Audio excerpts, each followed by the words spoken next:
పాలమూరు రంగారెడ్డి ప్రాజెక్టుకు జాతీయ హోదా కోసం రాష్ట్ర ప్రభుత్వం కృషి చేస్తుందని కాంగ్రెస్ సీనియర్ నేత మల్లు రవి అన్నారు. కేటీఆర్ అహంకారంతో మాట్లాడుతున్నారని విమర్శించారు మాజీ ఎంపీ మధు యాష్కి. సీఎం రేవంత్ పాలనకు ప్రజలు ఆకర్షితులవుతున్నారని అన్నారు కాంగ్రెస్ వర్కింగ్ ప్రెసిడెంట్ మహేష్ కుమార్ గౌడ్. వచ్చే లోక్సభ ఎన్నికల్లో రాష్ట్రం నుంచి ఎక్కువ ఎంపీ సీట్లు గెలుస్తామని ధీమా వ్యక్తం చేస్తున్నారు కాంగ్రెస్ లీడర్లు.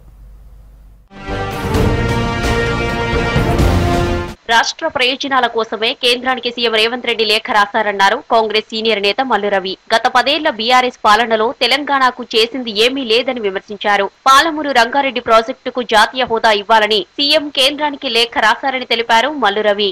ఇవి ముఖ్యమంత్రి గారు ప్రధానమంత్రి గారికి రాసిన లెటర్స్, మన రాష్ట్రం నుంచి కేంద్రంలో పెండింగ్ ఉన్నటువంటి ప్రాజెక్ట్స్ అన్నిటినీ కూడా ఇప్పుడే మన రాష్ట్ర ప్రభుత్వం తీసుకోవడం జరిగింది.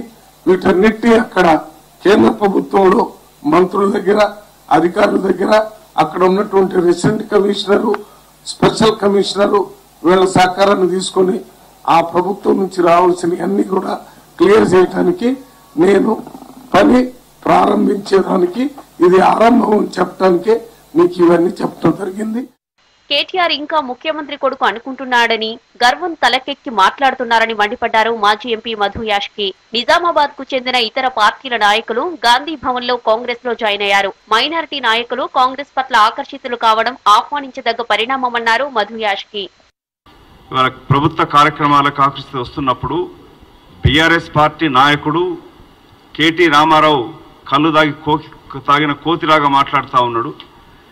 గైర్ జిమ్మదారీ సే జో బాత్ కర్ రా హై, గౌరవం అంటే బాగా ఒళ్ళు కొవ్వెక్కి మాట్లాడుతూ ఉన్నాడు.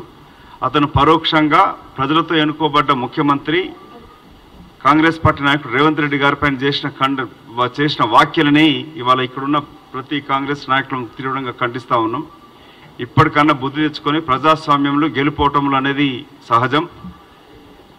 ఓడిపోయినా ఇంకా ముఖ్యమంత్రి కొడుకునని మాట్లాడుతున్న తీరు, మంత్రిగా మాట్లాడుతున్న తీరు కూడా ఖండిస్తూ ఉన్నాం.